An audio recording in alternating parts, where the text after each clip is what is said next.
బంగాళాఖాతంలో ఆవర్తనం తెలుగు రాష్ట్రాలకు 6 రోజులు వర్షగండం. Hello friends, welcome back to our channel.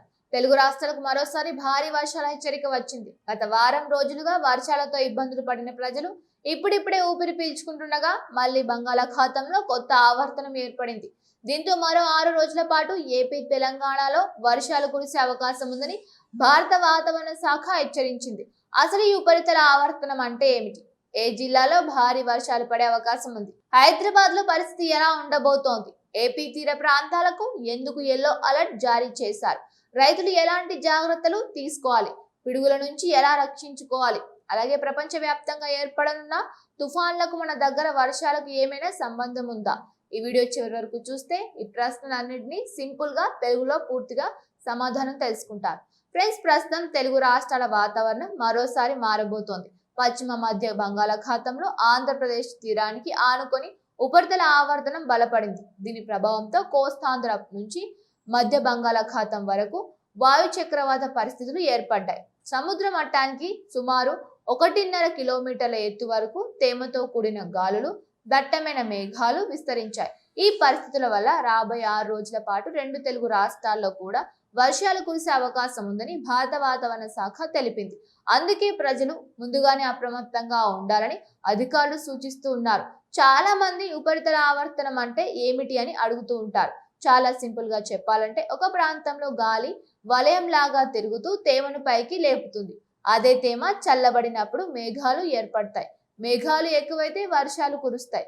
ఒకసారి వ్యవస్థ బలపడితే కొన్ని రోజుల పాటు వరుసగా వర్షాలు కురిసే అవకాశం ఉంటుంది. ప్రస్తుతం బంగాళాఖాతంలో ఇదే పరిస్థితి కనిపిస్తోంది. అందుకే వాతావరణ శాఖ వరుసగా హెచ్చరికలు జారీ చేస్తోంది. ఇప్పుడు తెలంగాణ పరిస్థితి ఎలా ఉండబోతోందో చూద్దాం. హైదరాబాద్ తో పాటు రాష్ట్రంలోని అనేక ప్రాంతాల్లో ఆగస్టు 10వ తేదీ వరకు అక్కడక్కడ వర్షాలు కురిసే అవకాశం ఉంది. ముఖ్యంగా మధ్యాహ్నం తర్వాత మేఘాలు వేగంగా కమ్ముకునే అవకాశం ఉంది. సాయంత్రం సమయంలో ఉద్యోగులు, విద్యార్థులు ఇంటికి తిరిగి వెళ్లే సమయంలో వర్షాలు పడే అవకాశాలు ఎక్కువగా ఉన్నాయని అధికారులు చెబుతూ ఉన్నారు.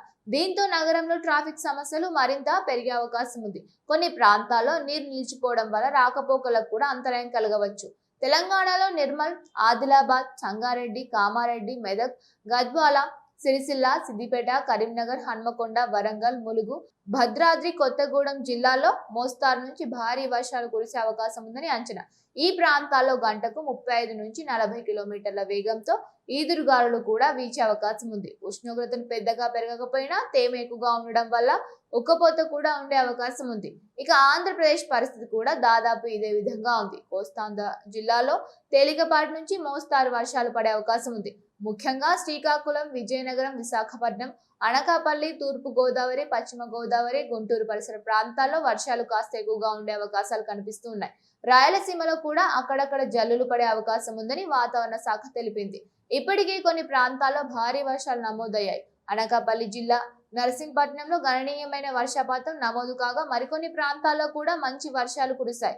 ఈ పరిస్థితులను దృష్టిలో పెట్టుకొని అన్నమయ్య, శ్రీ సత్యసాయి, తిరుపతి, చిత్తూరు, అనంతపురం జిల్లాలకు యెల్లో అలర్ట్ ప్రకటించింది. యెల్లో అలర్ట్ అంటే ప్రజలు అప్రమత్తంగా ఉండాలని సూచన. పరిస్థితి మరింత తీవ్రతరం అయితే ఆ తర్వాత ఆరెంజ్ లేదా రెడ్ అలర్ట్ కూడా జారీ చేసే అవకాశం ఉంటుంది. ఇప్పుడు మరో ముఖ్యమైన విషయం, సముద్ర తీర ప్రాంతాలకు అధికారులు ప్రత్యేక హెచ్చరికలు జారీ చేశారు. బంగాళాఖాతం, అరేబియా సముద్రంలో ఈదురుగాలులు బలంగా వీచే అవకాశం ఉంది. గంటకు 40 నుంచి 48 కిలోమీటర్ల వేగంతో గాలులు వీచే అవకాశం ఉందని అధికారులు చెబుతూ ఉన్నారు. దీనివల్ల సముద్రంలో అలల ఎత్తు పెరిగే అవకాశం ఉంది. అందుకే మత్స్యకారులు, పర్యాటకులు సముద్రంలోకి వెళ్లకుండా జాగ్రత్తలు తీసుకోవాలని సూచించారు. బీచ్లకు వెళ్లే వారు కూడా హెచ్చరికలను తప్పకుండా పాటించాలి.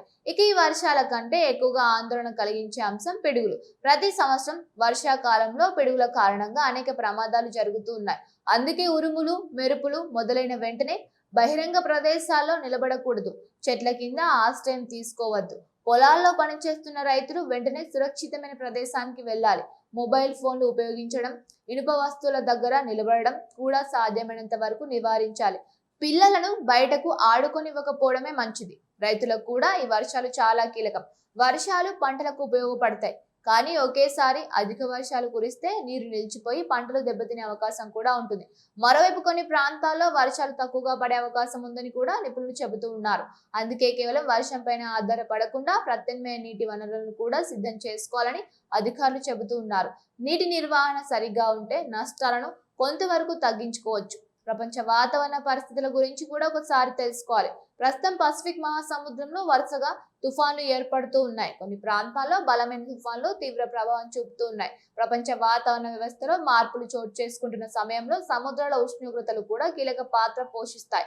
అయితే మన దగ్గర పడే ప్రతి వర్షానికి నేరుగా ఆ తుఫాన్లే కారణమని చెప్పడం సరైనది కాదు. స్థానిక వాతావరణ పరిస్థితులు, బంగాళాఖాతం, అరేబియా సముద్రంలోని తేమ, గాలుల దిశ, ఉపరితల ఆవర్తనాలు వంటి అనేక అంశాలు కలిసి వర్షాలను ప్రభావితం చేస్తూ ఉంటాయి. హైదరాబాద్ లో నివసించే వారు ముఖ్యంగా సాయంత్రం సమయంలో ప్రయాణాలు ప్లాన్ చేసుకునేటప్పుడు వాతావరణ పరిస్థితులను ఒకసారి చెక్ చేసుకోవడం మంచిది. అవసరమైతే గొడుగు లేదా రెయిన్ కోట్ వెంట తీసుకువెళ్లి వర్షం ఎక్కువగా పడుతున్న సమయంలో నీటితో నిండిన రోడ్లలో వాహనాలు వేగంగా నడపకూడదు. విద్యుత్ స్తంభాలు, తెగిపోయిన విద్యుత్ తీగల దగ్గరకు కూడా వెళ్ళకూడదు. చిన్నపిల్లలు, వృద్ధుల విషయంలో ప్రత్యేక జాగ్రత్తలు తీసుకోవాలి.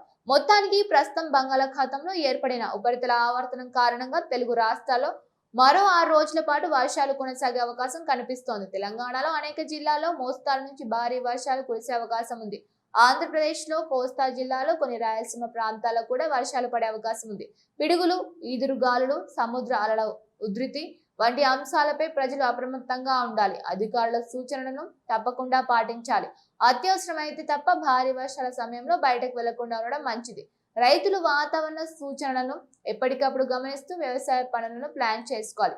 రాబోయే కొన్ని రోజులు జాగ్రత్తగా ఉంటే చాలా వరకు ఇబ్బందులను నివారించవచ్చు. మరి మీ ప్రాంతంలో ప్రస్తుతం వర్షాలు ఎలా ఉన్నాయి?